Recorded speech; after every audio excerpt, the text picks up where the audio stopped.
ನಮಸ್ಕಾರ. ಇದೊಂದು ಹೊಸ ಪ್ರಾಪರ್ಟಿ, 2 ಎಕರೆ 30 ಕುಂಟೆ. ಇದು ಮೆಟ್ಲಿಂಗ್ ರಸ್ತೆ ನೋಡಿ. ಇದು ಮೆಟ್ಲಿಂಗ್ ಆಗಿದೆ. ತಾರ್ ರೋಡಿಂದ ಒಂದು 150 ಮೀಟ್ರ್ ಬರಬೇಕಷ್ಟೇ. ಈ ರಸ್ತೆಗೆ ಅಟ್ಯಾಚ್ ಆದಂಗೆ 2 ಎಕರೆ 32 ಕುಂಟೆ. ಒಳ್ಳೆ ಫೈನ್ ಜಾಗ ನೋಡಿ, ಹೈಟಲ್ಲಿದೆ ಜಾಗ. ಸುತ್ತ ಅದ್ಬಸ್ತಾಗಿ ಪಿಂಚಿನ್ ಮಾಡಿದ್ದಾರೆ. ಅಲ್ಗೂರು ಬಸ್ ಸ್ಟಾಪಿಂದ ಬರೀ 2 ಕಿಲೋಮೀಟ್ರು.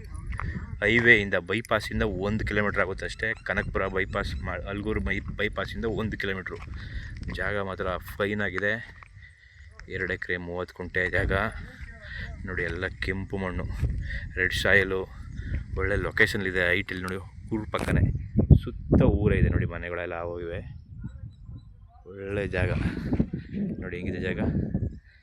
2 ಎಕರೆ 30 ಕುಂಟೆ ಜಾಗ, ಫೈನ್ ಜಾಗ ನೋಡಿ.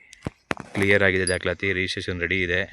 ಬೆಂಗಳೂರಿಂದ ಬರೀ 75 ಕಿಲೋಮೀಟ್ರ್ ಆಗುತ್ತೆ ಈ ಜಾಗಕ್ಕೆ. ಇವರು ಕುಂಟೆ 260 ಹೇಳ್ತಿದ್ದಾರೆ, 2,60,000 ಹೇಳ್ತಿದ್ದಾರೆ. ನೆಗೋಸಬಲ್ ಆಗುತ್ತೆ. 1-to-1 ಸಿಟ್ಟಿಂಗ್ ಕೊಡ್ತೀವಿ ನೋಡಿ. ಜಾಗ ಚೆನ್ನಾಗಿದೆ. 2 ಎಕರೆ 30 ಕುಂಟೆ. ದೊಡ್ಡ ರಸ್ತೆ ಇದೆ, ನಕಾಶೆ ರಸ್ತೆ, ಮೆಟ್ಲಿಂಗ್ ಆಗಿದೆ, ಡಾಂಬರ್ ಆಗುತ್ತೆ ಮುಂದೆ. ಊರು ಪಕ್ಕದ ಜಮೀನು. ಹೈವೇ ಬೈಪಾಸಿಂದ ಬರೀ 1 ಕಿಲೋಮೀಟ್ರ್ ಅಷ್ಟೇ. ಅಲ್ಗೂರು ಕನಕಪುರ ಬೈಪಾಸಿಂದ 1 ಕಿಲೋಮೀಟ್ರು. ಜಾಗ ಮಾತ್ರ ಅದ್ದೂರಿ ಜಾಗ. ಒಳ್ಳೆ ತೋಟ ಮಾಡ್ಬೋದು. 2 ಎಕರೆ 30 ಕುಂಟೆ. Okay, thank you.